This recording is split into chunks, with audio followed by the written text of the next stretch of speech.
Everspace 2 drops its first DLC on the 16th of September, Everspace 2 Titans, featuring a new Dreadnaught and Leviathan for you to fight, as well as new resources, new blueprints, new item sets, legendaries, catalysts, consumables, a new quest to chain for you to take on, and new endgame activities of the replayable Dreadnaught and Leviathan. We sat down at Gamescom to talk to some of the developers about what you could expect from this, how it was to create these creatures in the world, and also just how fun it was to just let the ideas fly. And you know what they say, just like Sinatra always sung, "Fly me to the moon, let me play among the stars. Eaten by a space whale, gave me new emotional scars." Enjoy the video. When it comes to designing a DLC for a game like Everspace, you've got this big open playground already. How do you approach slotting something into that world? Yeah, that's a good one. I mean, on one hand, if it's open, you always can say, oh, we find some new coordinates, right? You can always say, we jump there, use a jump gate, a wormhole. So that's an easier thing. I think the challenge is that it has to fit the lore, it has to fit the world, yet at the same time, it has to provide something new, something exciting. Excuse me. No, it's Should fine. we do this again? Because No. It's Friday evening. We're totally okay. Yeah, that's a tough one. How do you go about the? So when it came to the DLC, did you know that you wanted to go big with the Titans, or was it like, okay, let's come up with some ideas, and then you kind of settled on that one, or did you know from the get-go we want to put big things in, and now this is our chance? So our fans really wanted to have these epic battles. And we, just as a concept art, we had the Dreadnaught and the Leviathan when we made the base game, even do our Kickstarter. And then during Kickstarter, you never know, do you really have the budget, the time to do it? So we already had it sitting there. And of course, fans ask about it. Are we going to have the Dreadnaught, the Leviathan in the base game?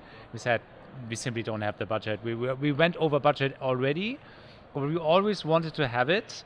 And then instead of just putting it out there and it's one boss and you've defeated once, we thought, how about we make this a quest line and make it repeatable, because creating these assets is really expensive.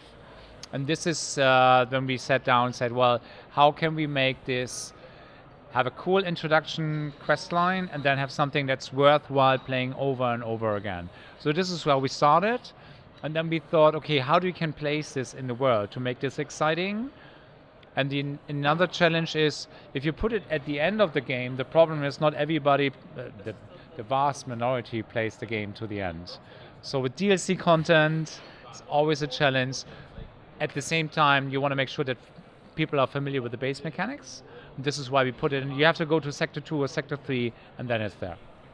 Is it challenging to design it from a mechanic and also from a just philosophy point of view of, we're making this thing that you encounter 10 hours into the game, but we also want it to fit at the end of the game.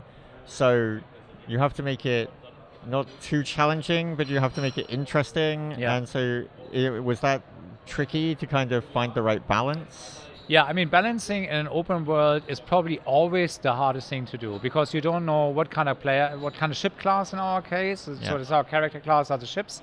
What's the gear? What's the level? What's the difficulty level? We have 6 difficulty levels. Yeah. So this is the hardest part, but this is also where the community helps us. So from our early access, we have, I think it's 8 testers who are under NDA. Yeah. They get things a little bit earlier, and then they test it and give us feedback, while we also have our own QA team. So this is one. Then the other thing, of course, there's certain things that are scaling depending where you are. Now we know that having scaling enemies can also turn people off. On the other hand, having enemies not scaling is also turning people off. So you have to kind of fit a good balance here. And while I don't know the exact numbers, how our team is doing that, we try to fit whenever you play it, it feels right. At the same time, you can always equip you in a different way to feel more powerful. If you think, okay, this is just too much, I need to come back and get better. when you're adding things like the Leviathans and the Dreadnaughts, does it open up the freedom and creativity when it comes to designing weapons and designing new equipment and like what kind of artwork you want to go with and what kind of theming you want to have with it? Yeah, I think this is the beauty. If you have a DLC that's not part of the main quest, you can go wild, right? Yes, It doesn't especially when you have a giant space whale. Exactly. It's just like you can go nuts. You can go crazy with it. And we do have it in the campaign already with the skeletons that are scattered around the DMZ, the world that we play in. So we already put in the seeds, the starting point in there, to be able to add this later in the game. So when we design the base game, we already have things in mind that might come later into the game. So with the Leviathan, I think it's a great example where you have these skeletons in several places in the game, like, maybe there is something to it.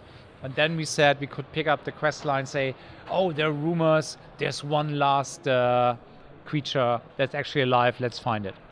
Did you think about, because of the fact you go inside the Leviathan and you're playing around with a lot of organic kind of things, did you think about the itemization when it comes to like, we could make more organic and more alien looking sets or technology? Or did you want to be like, no, we're keeping it as like clean and as real kind of weapons?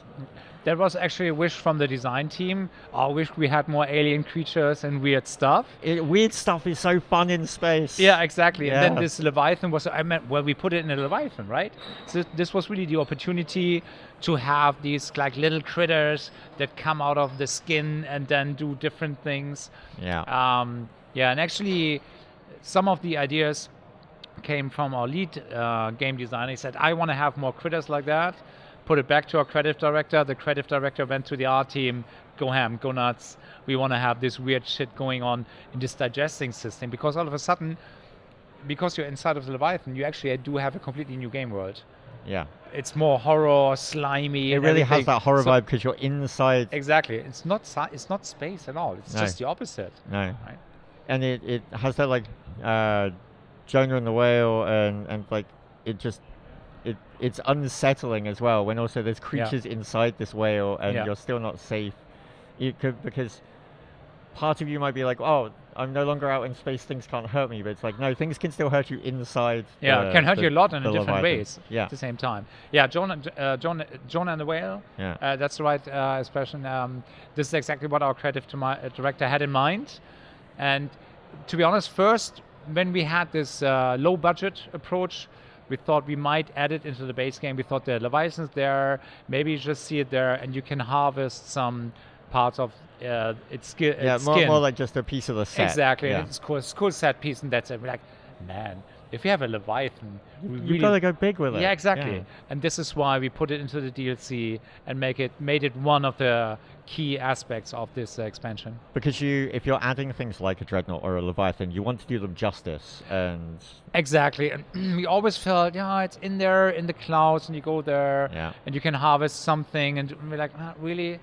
Would it do justice? We don't know. We think it should be right in center, and have it a big role. So to you, which one is cooler? The giant ship of the Dreadnought or the weird alien nature of the Leviathan? Yeah.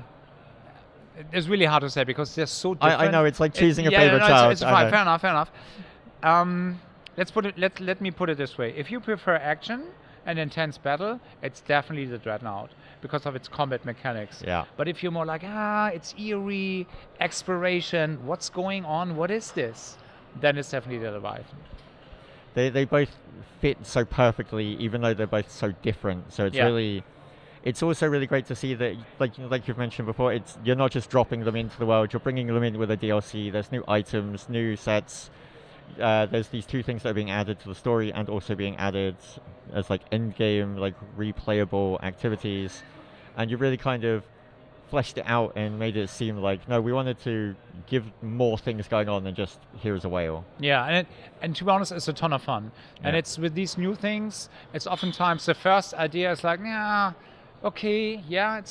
it's not there yet, and you test it, Then you improve it on the first playtest, and like, yeah, okay, this is good. Less of that.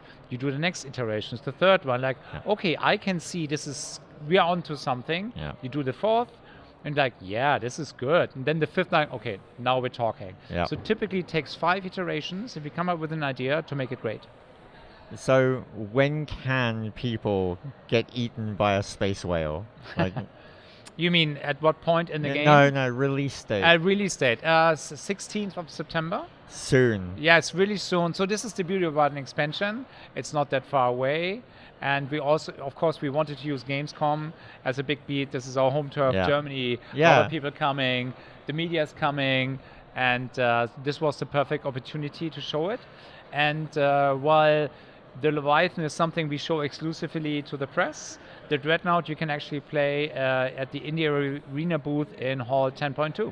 And both of them look fantastic. So is that it then? Is that the end of Everspace 2 with this DLC? Or can players expect more things? There's more coming. I cannot disclose too much. I know my PR director is already... I have the evil eye, and I'm not allowed to say too much. But I recall, because we have a government funding for this. So the German government supports this expansion, and we had to put out a little bit what we want to do, and we already said there will be new star systems, there's going to be a new campaign, and there's going to be a new... so lots more for people lots to look more. forward to. That's for next year. This is how much I can say, otherwise I be in trouble. Yeah, otherwise the camera gets cut. Yeah, so, exactly. Michael, thank you so much for your time. Thank you so much for letting us check it out. Sure. It's fantastic. All right. Thanks so much, Dave.